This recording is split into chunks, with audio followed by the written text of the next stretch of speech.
Peserta bersih-bersih pantai ini berasal dari sejumlah komunitas peduli lingkungan. Mereka menggelar bersih-bersih pantai Tanjung Bayang, Kota Makassar. Sampah selama ini jadi salah satu masalah karena kerap dibuang di sembarang tempat. Tak hanya merusak lingkungan, tumpukan sampah juga membuat objek wisata pantai Tanjung Bayang, Makassar jadi tercemar. Warga pun terus diajak untuk meningkatkan kesadaran akan sampah, terutama sampah plastik.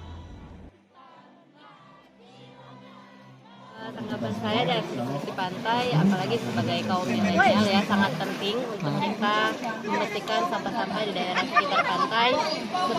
Selain sebagai wisata, tapi juga tempat seperti yang kita dengarkan tadi, sampah ini akan kembali lagi ke laut jadi mikroplastik, nanti akan dikonsumsi ikan karena kita juga sehari-hari di masyarakat sekitar Sulawesi Selatan, Makassar sering mengkonsumsi ikan ya. Jadi bagaimana kita menjaga lingkungan agar supaya setiap konsumsi yang kita makan juga itu bersih dan wisata di sekitar pantai ini bisa lebih banyak menggait para wisatawan.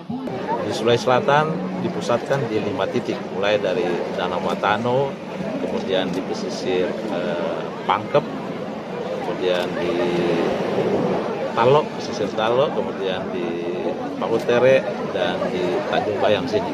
Ada 5 lokasi tempat pelaksanaannya yang seperti disampaikan tadi oleh pelaksana dari Yayasan Konservasi Laut bahwa kegiatan ini adalah sebenarnya bukan yang menjadi tujuan tetapi merupakan bagian dalam upaya kita untuk menggerakkan secara keseluruhan pihak yang ada untuk melakukan kegiatan-kegiatan peduli terhadap